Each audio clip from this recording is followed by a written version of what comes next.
कहता हूं दोस्तों, वो सरकार चुनी जरूर जनता ने थी, लेकिन सरकार आने के बाद लोग कहते थे कि उत्तर प्रदेश का युवा मुख्यमंत्री बना है।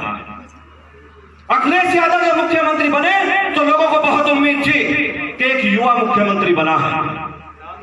लेकिन दोस्तों, हमने सुना तो था, अखिलेश यादव जी के पिताजी के बारे में तो सुना था कि उन्हें लोग मुल्ला मुलायम सिंह कहते हैं, लेकिन अखिलेश यादव ने यहां मुगल शासन करने का काम किया था। दोस्तों, चाहता हूं आपसे, बताइए 370 भी हटी और 35 भी हटी, किसी की औकात की तो देश में एक उपला भी जला, क्या मुझे बताइए रोजगार जलाने की बात, कौन जलाने की बात करते थे। इसलिए दोस्तों, मैं आपसे कहना चाहता हूं कि भारतीय जनता पार्टी के बारे में अगर मैं बताता रहूंगा, काम के बारे में बताता रहूंगा, मैं घंटाओं बोल सकता हूं। मैं आप लोगों से कहना चाहता हूं, 35 भी हटी, धारा 370 भी हटी। आपने देखा होगा 3 तलाक हमारे घोषणा पत्र में था, वो भी खत्म हुआ।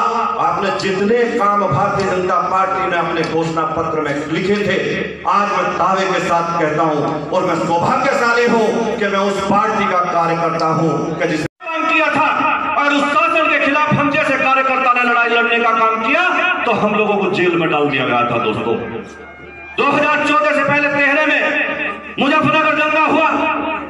उस दंगे के होने के बाद जब हम जैसे जनप्रतिनिधियों, मैं उस टाइम भी विधायक हुआ करता था, भारतीय जनता पार्टी का एक कार्यकर्ता, तो हम लोगों को जेल में डालने का काम किया। दोस्तों, लेकिन आप भी जानते हैं कि हम भारतीय जनता पार्टी के सिपाही हैं।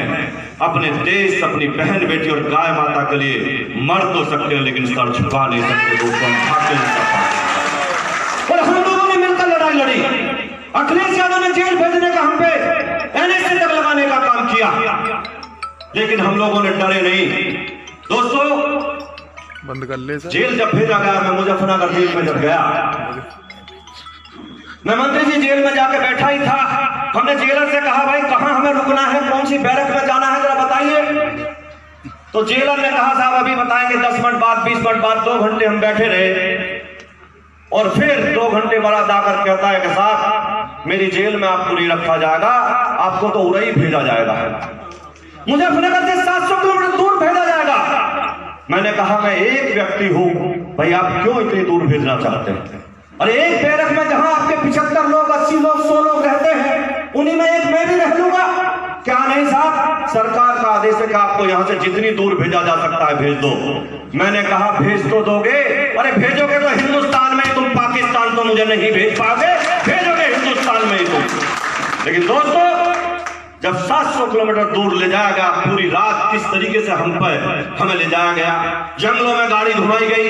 क्यों घुमाई गई? अखिलेश यादव जानते थे कि इन पे बहुत भूत सवार है, गाय माता का बहुत भूत सवार है, देशभक्ति का बहुत भूत सवार है, बहन बेटी की रक्षा का। जब इस तरीके से जंगलों में धक्के खाएंगे तो इनका मनोबल टूट जाएगा। आप जानते हैं, गुंडों की जगह जहां होनी चाहिए वहीं है। या तो गुंडे जेल के अंदर है, नहीं तो अल्लाह में आपको प्यारे हो गए गुंडे। आप भी जानते हैं, आप भी जानते हैं कहां है गुंडे। आप जानते हैं दोस्तों, गुंडों की क्या हालत है। आज दूसरी जेलों में पड़े हैं, दूसरी स्टेट में पड़े हैं। कहां पड़े हैं? आज गुंडे जाकर शरण वहां लेते हैं जहां कांग्रेस से दूसरी सरकार है। आज मुख्तार अंसारी जैसा गुंडा, जो उत्तर प्रदेश में एक छत्र अपना राज मानता था, एक कौन सा अतीक और कौन से जन, कितने गुंडे थे, कहां है आज गुंडों की प्रॉपर्टी? कहां है उन गुंडों की प्रॉपर्टी? मैं पूछना चाहता हूं आप लोगों से। दोस्तों, महल बना के खड़े कर दिए थे, होटल बना के खड़े कर दिए थे उन लोगों ने, बुलडोजर सब पे चला दिया गया, नेस्ता नाबूद कर दिया गया। क्यों कर दिया गया? वो उनकी नहीं थी दोस्तों, वो जमीन जिसकी है उनके पास जानी चाहिए, उन्हीं के पास वो जमीन जानी चाहिए। कहां जानी चाहिए? जिस गरीब की छीनी है, जिस दलित की छीनी है, उस दलित की और गरीब के पास वो जमीन जानी चाहिए। ये यशस्वी मुख्यमंत्री जी ने काम किया। दोस्तों, मैं बताना चाहता हूं, गुंडों का इलाज किया। बिजली खूब आती है, बताइए आती है नहीं आती है? कोई वीआईपी नहीं, पूरी उत्तर प्रदेश वीआईपी है। पूरे उत्तर प्रदेश में बिजली दी जाएगी, लेकिन उस टाइम तो 24 घंटे सैफई, 24 घंटे चचा आजम खान, और बची कुची तुम्हारे इसमें संभल में कुछ कस्बे में कुछ ऐसे मोहल्ले वो कटिया डाल के गिर लेते भाई, वो कटिया डालते थे, क्योंकि उनकी कटिया को उतार नहीं सकता था। मुख्यमंत्री की इतनी हैसियत नहीं थी कि उन लोगों की कोई कटिया उतार दे। अरे जब से भारतीय जनता पार्टी की सरकार आई है, उनकी कटिया खटिया भी उतर गई और खटिया भी खड़ी हो गई, आप भी जानते हैं अच्छे तरीके से। इसलिए मैं आप लोगों से कहना चाहता हूं, युवा कार्यकर्ता भारतीय जनता पार्टी के यहाँ खड़े हुए, मैं आपसे कहना चाहता हूं मजबूती से काम करिए, मजबूती से काम करिए। मैं जानता हूं कि आप किस तरीके के माहौल में राजनीति करते हैं, किस तरीके के उसमें करते हैं, लेकिन उत्तर प्रदेश में भारतीय जनता पार्टी की सरकार है साहब, गुंडागर्दी कोई नहीं कर पाएगा। मैं दावे के साथ कहता हूं, आप आराम से राजनीति करिए, लोगों का भला करिए, लोगों के साथ कंधे से कंधा मिला के खड़े हो जाइए। मैं आप सब कार्यकर्ताओं को कहना चाहता हूं, आपके यहाँ ऐसे लोग भी हैं जो वंदे मातरम नहीं बोलते, जो भारत माता की जय नहीं बोलते। अभी पीछे लॉकडाउन में उन्होंने ये भी कहा कि नहीं, मांस की मंडी खुल जानी चाहिए, चाहे देश पूरा मर जाए लेकिन मांस की मंडी खुल जानी चाहिए। मैंने तब भी उनसे पूछा था, भाई अब सब्र कर लीजिए, आपकी खाला की सरकार नहीं है, भारतीय जनता पार्टी की सरकार है, थोड़ा सब्र कर लीजिए, सब्र कर लीजिए, थोड़ा सा शांति से चल दीजिए। इसलिए दोस्तों आप लोगों से कहना चाहता हूं कि मजबूती से काम करिए। आने वाले 35 साल भारतीय जनता पार्टी उत्तर प्रदेश और देश में राज कर रही है, किसी का कोई नंबर नहीं आ रहा, अखिलेश है नहीं, कांग्रेस है नहीं, मायावती है नहीं, केवल ट्विटर खेला जा रहा है, बाकी कुछ भी नहीं है। मैं आप लोगों से कहना चाहता हूं, जो गुंडई करे, गुंडई के लिए यहाँ विधायक जी भी बैठी हैं, यहाँ का प्रशासन भी है, और बची कुछ कमी बते तो हमें बता देना, गुंडई कोई नहीं कर पाएगा। दोस्तों आप लोग सब किसान के लिए काम करिए, मजदूर के लिए काम करिए, व्यापारी के लिए काम करिए, अच्छे से बहन बेटियों के मान सम्मान के लिए काम करिए, गाय माता के सम्मान के लिए काम करिए, अपने देश के लिए काम करिए। मैं दावे के साथ कहता हूं कि आपको पूरे देश में, आज देश की अगर बात करें, ज्यादा तो नहीं, आज अगर देश की हम बात करें, क्या हुआ करता था, अगर देश के प्रधानमंत्री कहीं विदेश में जाए तो एक लाइन जिस दिन छप आते जाते थे, एक लाइन छप जाती थी कि प्रधानमंत्री देश से बाहर गए, फला जगह गए, फिर आते थे, एक लाइन उस दिन छप जाती थी। आज जब देश के यशस्वी प्रधानमंत्री अगर अमेरिका भी जाते हैं ना, तो अमेरिका भी पलक फावड़े बिछाकर खड़ा हो जाता है कि मेरे देश में नरेंद्र मोदी आ रहा है, मेरे देश की धरती सफल धन हो गई। ऐसे आज देश के यशस्वी प्रधानमंत्री हैं। दोस्तों आज इस देश को तरक्की देने में, इस देश को आगे बढ़ाने में, इस देश को कीर्तिमान दिलाने में जो नरेंद्र मोदी जी ने काम किया है, वो सदियों से कोई नहीं कर पाया। दोस्तों मैं आप कार्यकर्ता साथियों से कहना चाहता हूं, हम भारतीय जनता पार्टी के कार्यकर्ता हैं, हम भारतीय जनता पार्टी के सिपाही हैं, हम अपने लिए राजनीति नहीं करते। और भारतीय जनता पार्टी के कार्यकर्ता को एक बात और बता देना चाहता हूं, वो ये ना सोचे कि यहाँ अखिलेश की सरकार है तो केवल मुलायम सिंह का बेटा और उनकी बहू ही अध्यक्ष बनेगी और उनका बेटा और बहू ही मुख्यमंत्री बनेंगे। अगर मायावती की सरकार है तो केवल जो भी पद होगा वो मायावती जी के पास ही होगा।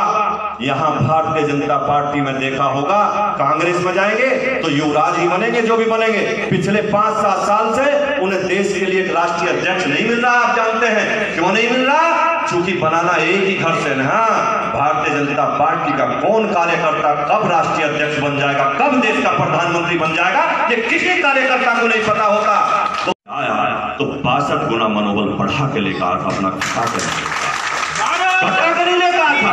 उसके बाद जब चुनाव थे, हमने पूरे देश में, प्रदेश में अखिलेश यादव ने क्या किया वो बताने का काम किया।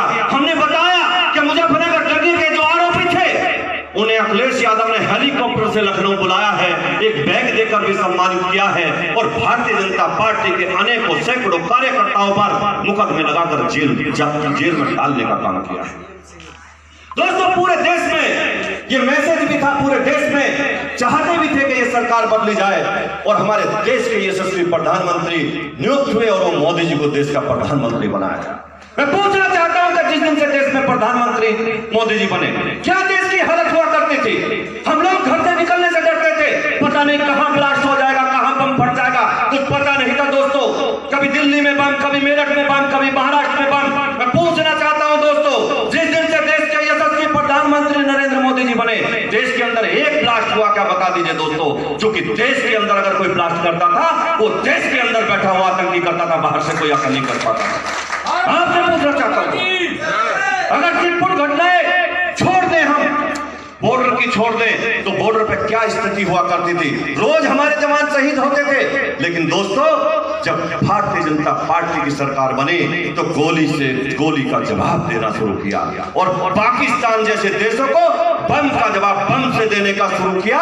आज वही पाकिस्तान है कि हाथ में भीख का कटोरा लिया फिर रहा है और सब भीख भी कोई नहीं दे रहा है। दोस्तों, मैं पूछना चाहता हूं, कितने काम जब देश में सरकार आई, 5 साल सरकार चली, 5 साल सरकार ने जो 70 उत्तर प्रदेश में बैठे हुए अखिलेश यादव हो या बहन जी हो, बहन जी का तो पता नहीं कहां है, लेकिन अखिलेश यादव बेचारे ट्विटर खेल रहे हैं, बाकी उनके हाथ में कुछ नहीं है, केवल ट्विटर पर राजनीति करना चाहते हैं, क्योंकि वो जानते हैं कि वे मुगल शासक के आखिरी मुगल शासक थे, मुगल शासन के आखिरी मुगल शासक थे वो। अब उनका कभी नंबर नहीं आने वाला।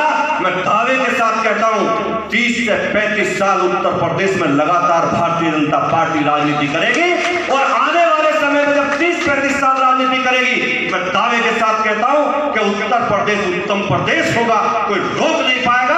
और 30-35 साल बाद लोग विचार करेंगे अब करना क्या है। अब तो विचार कर रखा है लोगों ने कि देश में और प्रदेश में 30 से 35 साल भारतीय जनता पार्टी की सरकार रखनी है, कोई दूसरा लाना नहीं है। दोस्तों, मैं पूछना चाहता हूं कि आज उत्तर प्रदेश में कहते थे लोग, अरे कोर्ट भी कोई आदेश कर दे, कोई भी आदेश कर दे, भव्य राम मंदिर बन नहीं सकता। अरे मैंने भाषण में पहले भी कहा था कि राम मंदिर अगर अयोध्या में नहीं बनेगा तो पाकिस्तान में कौन बनने देगा भैया, वो तो वहीं बनेगा, वहीं बनेगा, वहीं बनेगा, किसी पर नहीं रुकेगा भव्य मंदिर भी बन रहा है। दोस्तों, मैं पूछना चाहता हूं, आखिर ऐसा कौन सा काम है जो भारतीय जनता पार्टी प्रदेश के हित में, समाज के हित में, लोगों के हित में होना चाहिए, वो कर ना रही हो पार्टी के कार्यकर्ता है। जिस जेल में मुझे रखा गया, मैं मंत्री जी जब उस जेल में गया उड़ई, सुबह 8 बजे पहुंचा तो आप ताज्जुब मानेंगे कि उस जेल में 2000 लोग बंदी हुआ करते थे। मेरे जाने से पहले पूरी जेल खाली करा दी गई थी। 2000 लोग रातों रात दूसरी जेलों में शिफ्ट कर दिए गए और उस जंगल में मुझे अकेले को रखा गया। जब उनसे पूछा, वहां पत्रकार बंधु मुझे मिले, जेल के गेट पे मिले, तो मुझसे पत्रकार बंधुओं ने पूछा कि विधायक जी आप जेल आए हैं, पूरी रात चल के आए हैं, थके होंगे, लेकिन एक सवाल आपसे पूछना चाहता हूं। मैंने कहा पहले तो आप ये हटा दो कि मैं थका होऊंगा या डरा होऊंगा, ऐसा कभी हो नहीं सकता। ना मैं थका हूं, क्योंकि मैं जेल में किसी का मर्डर करके नहीं आया, मैं कोई लूट करके नहीं आया, मैं किसी बहन बेटी की इज्जत के साथ खिलवाड़ करके नहीं आया, मैं गाय माता के साथ खिलवाड़ करके नहीं आया। मैं इस जेल में अगर आया हूं तो अपनी बहन बेटी के लिए लड़ता हुआ, अपनी गाय माता के लिए लड़ता हुआ, अपने देश के लिए लड़ता हुआ आया हूं। और इस जेल में अगर मुझे पूरी जिंदगी भी रख दिया जाए तो मेरा मनोबल गिरेगा नहीं, मैं थकूंगा नहीं। दोस्तों, तो उन्होंने मुझसे पूछा कि पूरी जेल खाली क्यों करा दी गई, तो मैंने हंसी के लहजे में कह दिया, मैंने कहा जेल इसलिए खाली करा दी अखिलेश यादव ने। अखिलेश यादव जानते हैं कि ये मेरठ मुजफ्फरनगर से शेर आया, जंगल में भी अकेला रहेगा, इसलिए खाली करा दी गई है और कोई कारण नहीं है। अखिलेश इतने डरे हुए हैं कि वो दूसरे लोगों के साथ भी मुझे नहीं रखना चाहते। दोस्तों, 2 महीने में जेल में रहा और 2 महीने जब जेल में निकला तो अखिलेश यादव को लगा होगा कि 60 दिन और 62 दिन बाद अगर ये जेल से जा रहा तो मनोबल टूट के जा रहा होगा, लेकिन गलत फहमी अखिलेश यादव। मुख्यमंत्री जी के ऊपर एक गलत टिप्पणी की है कि उनका मरना तय है, उसको आप किस नजर से देखते हैं?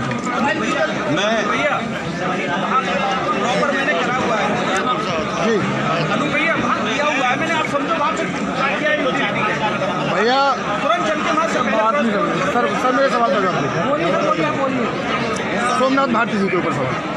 देखिए, सोमनाथ भारती जी के बारे में मैं क्या कहूँगा, आपने देखा वो खुद जेल से कई महीने में आए हैं। हो सकता है जेल में गुंडे क्रिमिनलों के साथ रह के वो भी गुंडा क्रिमिनल हो गए हैं और वो योगी जी को मारने की बात करते हैं। वो योगी जी का बाल बांका नहीं कर पाएंगे। भगवान का आशीर्वाद योगी जी के साथ है, भगवान रामचंद्र जी का आशीर्वाद योगी जी के साथ है और हम सब भारतीय जनता पार्टी के कार्यकर्ता उनके साथ पीछे दीवार की तरह खड़े हैं। और सोमनाथ भारती को मैं सद्बुद्धि भगवान उन्हें दे कि आप जिस तरीके की भाषा बोल रहे हैं, इसका मतलब केजरीवाल से लेकर सोमनाथ तक उनकी बुद्धि भ्रष्ट हो चुकी है। अच्छा, सोमनाथ भारती जी कह रहे हैं कि अस्पतालों में इंसान के बच्चे जन्म नहीं लेते हैं, कुत्तों के बच्चे जन्म लेते हैं। इसे आप किस निगाह से देखते हैं? इसी से उनकी सोच का पता लगता है कि लोगों के बारे में उनकी क्या सोच है। वो अन्ना हजारे जी का उंगली पकड़ के यहाँ अब संभाल नहीं पा रहे हैं और उनका दिल्ली से भी जाना तय है और यूपी में तो उनका कोई मतलब नहीं। अच्छा, छोटे बड़े शहरों में छोटे बड़े शहरों में कोरोना वैक्सीन पहुँच चुकी है।